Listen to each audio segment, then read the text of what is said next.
dovere e basta, è un piacere andare in giro per la semplice ragione, ripeto, che il nostro lavoro è anche quello di rendere conto sul territorio e di discutere con le persone di quello che sta succedendo. È fuori di testa l'idea che l'opposizione a questa maggioranza si faccia solo in Consiglio.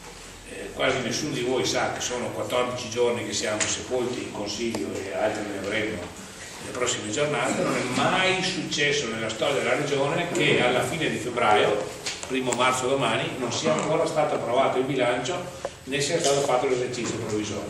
Cominciano ad arrivare, mi sono dimenticato di dirlo stamattina, le prime telefonate di lavoratori a cui viene pagato metà stipendio, perché la Regione per rappresaglia vuole costringerci ad accelerare i tempi, non pagando i soldi della formazione professionale, la quale non avendo i soldi scarica sui lavoratori il fatto che non arrivano i contributi.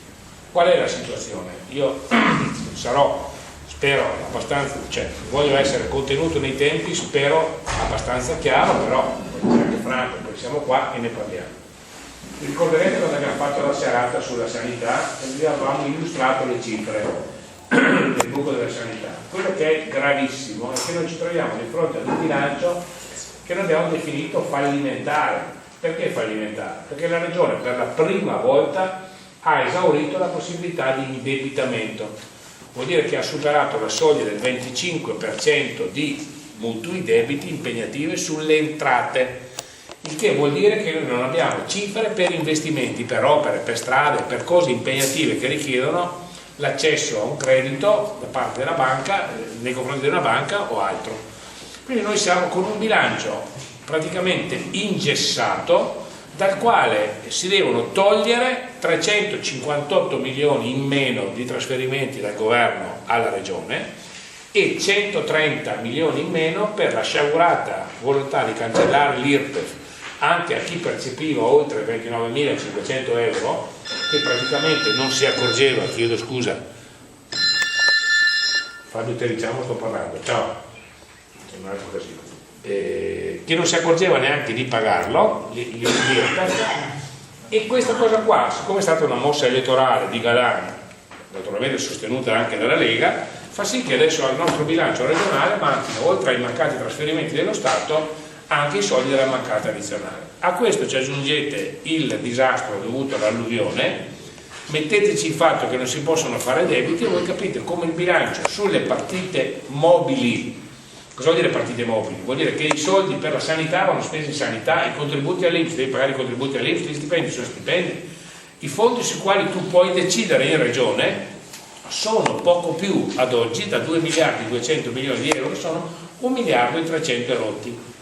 Quindi i conti non tornano e noi abbiamo presentato, adesso mi sono appunto portato anche il computer perché un po' di carte le abbiamo lasciate in regione visto che siamo accampati là da 4 settimane, per darvi l'idea abbiamo tagli nelle relazioni istituzionali del 54,9%, sulla solidarietà internazionale 12%, sicurezza e ordine pubblico che era la battaglia della Lega 94,8% in meno, quindi cancellata, come governano loro non c'è più un problema di sicurezza.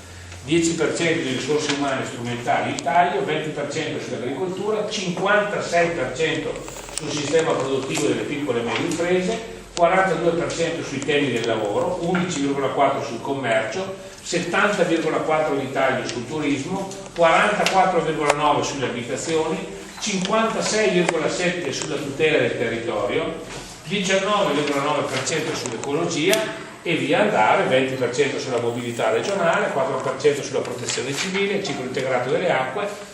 Voi capite che con questi numeri noi abbiamo delle situazioni che conducono alla paralisi. Vi faccio degli esempi. Il 56% di taglio sui fondi di tutela del territorio, vuol dire che dopo quello che è successo, oltre a non aver fatto tutto quello che doveva essere fatto negli anni passati, non abbiamo i soldi per fare interventi a tutela degli argini, del riassetto idrogeologico, tutte le cose che sono indispensabili per evitare che succeda un'altra calamità di questo genere, speriamo che non avvenga. Per darvi l'idea, sull'edilizia scolastica c'erano 28 milioni di euro, zero. Sulla formazione professionale provinciale 9 milioni di euro, zero.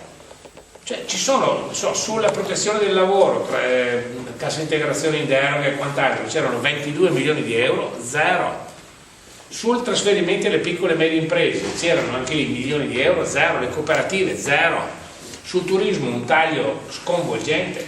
Quindi noi ci troviamo, senza contare tutti i trasferimenti ai comuni per la tutela dei disabili, e quindi sono cose gravissime che vanno a colpire la povera gente, e chi si troverà nelle prossime settimane a dover fronteggiare questa situazione si renderà conto della gravità.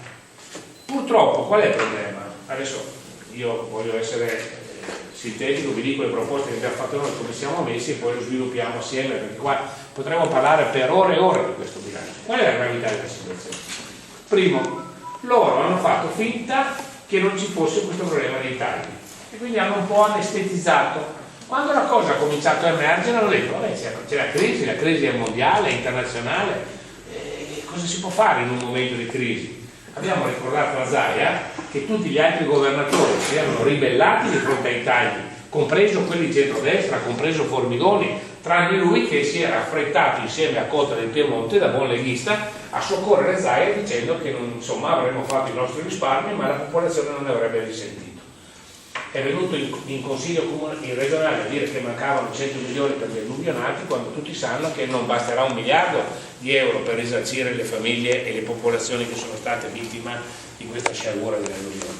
Quindi siamo di fronte ad apprendisti stregoni, ma le persone, le associazioni, le categorie economiche, tranne alcuni pochi esempi, non si sono ancora resi conto della gravità della situazione. Diciamo che via via che il bilancio si avvia ad una stretta, cominciano a moltiplicarsi le prese di posizione. Se togliete i trasporti locali, su quali dirò alcune cose e poi vi avvio a concludere, che si sono mobilitati da subito, noi abbiamo ricevuto pressioni dalle scuole paritarie che subiscono un taglio significativo. Le scuole paritarie, soprattutto nel settore dell'infanzia, per il Veneto significa chiudere il settore, il 70% dei bambini sono ospitati non nella scuola pubblica, nella scuola paritaria, che può essere comunale o convenzionata.